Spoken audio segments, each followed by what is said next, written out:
الرحمن الرحيم الملك القدوس السلام المؤمن نحمده ونصلي ونسلم على رسوله الكريم اما بعد فاعوذ بالله من الشيطان الرجيم بسم الله الرحمن الرحيم وتمت كلمة ربك صدقا وعدلا لا مبدل لكلماته وهو السميع العليم آمنت بالله صدق الله المولانا العظيم۔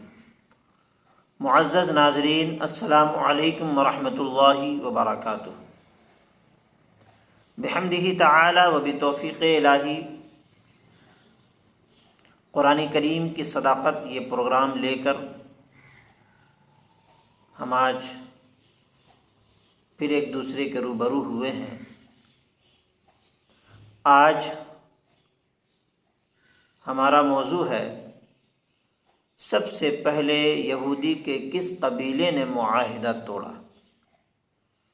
جیسا کہ آپ نے پہلی نشست میں سنا اور دیکھا،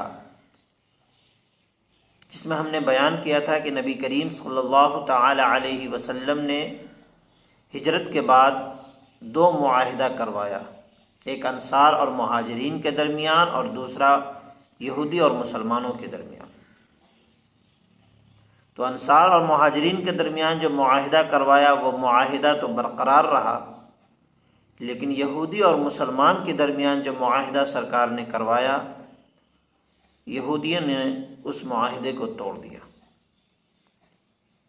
تو سب سے پہلے کس قبیلے نے معاہدے کو توڑا؟ یہودی کے کس قبیلے نے؟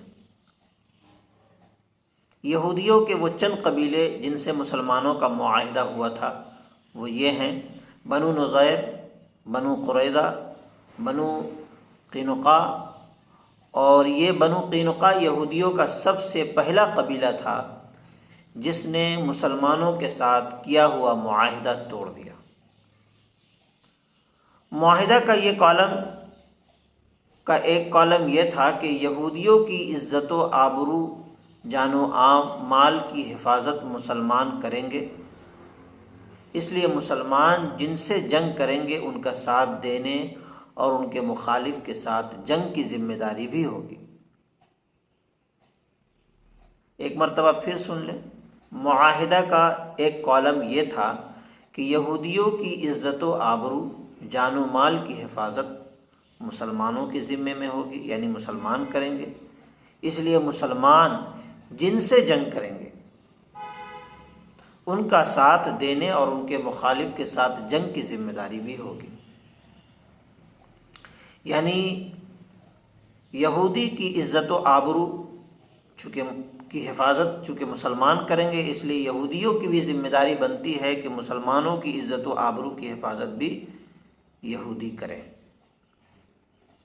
اور جس طریقے سے یہودیوں کا خیال مسلمان کریں گے، اسی طریقے سے یہودیوں کی بھی ذمہ داری بنتی ہے کہ وہ مسلمانوں کا خیال کریں، ان کے دشمن کو اپنا دشمن سمجھیں، ان کے دوست کو اپنا دوست سمجھیں۔ یہی معاہدہ ہوا تھا۔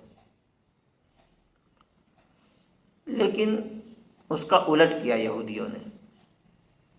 غزوہ بدر میں تو مسلمان کا ساتھ دیا نہیں، اور ساتھ ہی مسلمانوں کی عزت و آبرو کے ساتھ کھلواڑ بھی کرنے لگے۔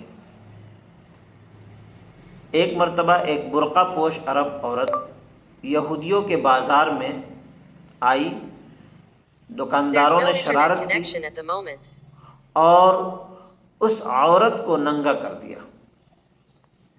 اس پر تمام یہودی قہقہہ لگا کر ہنسنے لگے۔ عورت چلائی تو ایک عرب آیا اور دکاندار کو قتل کر دیا۔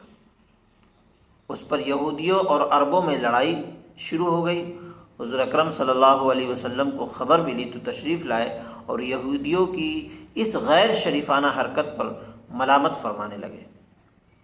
اس پر بنی قینقاع کے خبیث یہودی بگڑ گئے اور بولے کہ جنگ بدر کی فتح سے آپ مغرور نہ ہوں، مکہ والے جنگ کے معاملے میں بے ڈھنگے تھے، اس لیے آپ نے ان کو مار لیا۔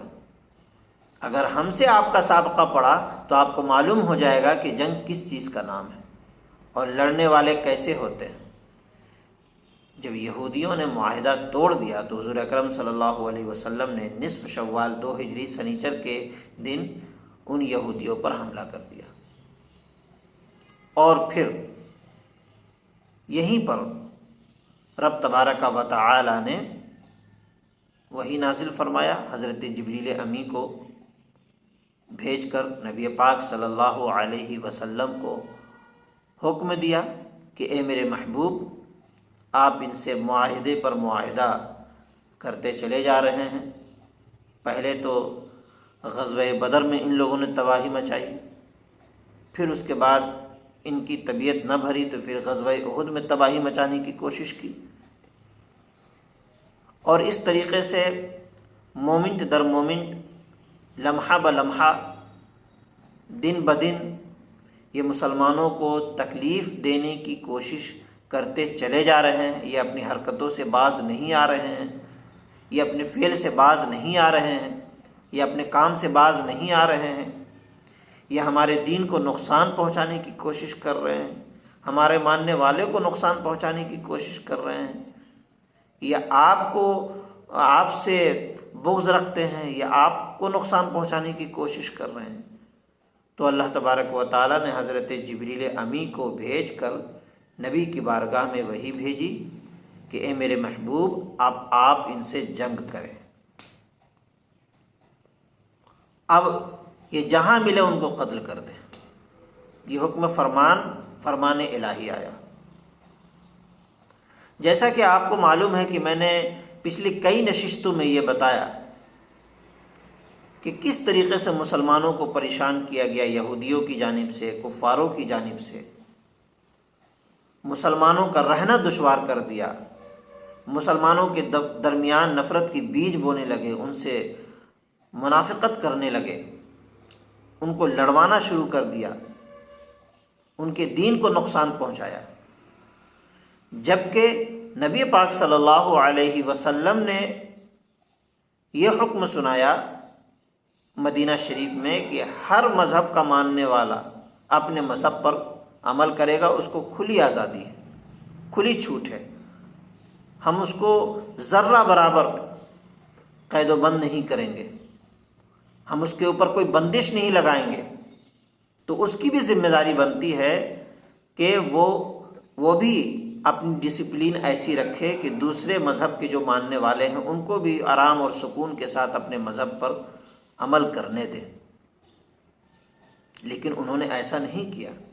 جب تکالیفیں بڑھنے لگی تب رب تبارک و تعالی نے حکم سنایا کہ اے میرے محبوب، آپ ان سے جنگ کریں، وہ جہاں ملیں ان کو قتل کر دیں۔ انشاءاللہ اگلی نشست میں ہم آپ کو ان آیاتوں سے آگاہ کریں گے۔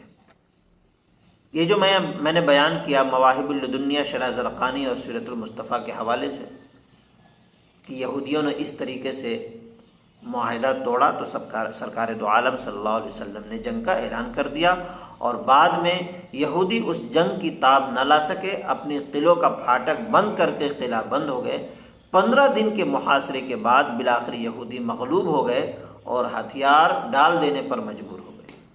حضور اکرم صلی اللہ علیہ وسلم نے صحابہ کرام کے مشورے سے ان یہودیوں کو شہر بدر کر دیا۔ یہ شکن بدذات یہودی ملک شام کے مقام پر جا کر آباد ہو گئے۔ یہودی قوم ایک ایسی قوم ہے جو مسلمانوں کی سب سے پرانا دشمن قوم ہے، یہ سب سے پرانا دشمن قوم ہے، اور انہی سے دشمنی کرنا سیکھا ہے دوسرے مذہب کے لوگوں نے مسلمانوں سے، کہ کس طریقے سے پالیٹکس کیا جاتا ہے، پالیسی کی جاتی ہے، منافقت کیا جاتا ہے، نفرتوں کے بیج بوئے جاتے ہیں، اور دوسرے لوگ بھی مسلمانوں سے بغض رکھنے لگے۔ رب العزت کی بارگاہ میں دعا ہے کہ مولا کریم سب کو ہدایت عطا کرے، کہنے سننے سے زیادہ عمل کرنے کی سچی توفیق عطا فرمائے، اور ہم سب کو شریعت مطہرہ کا مکمل پابند بنائے۔ وما توفیقی الا باللہ، استغفر اللہ ربی من کل ذنب واتوب الیہ، لا الہ الا اللہ محمد الرسول اللہ صلی اللہ تعالی علیہ وسلم، وما علینا الا البلاغ۔ السلام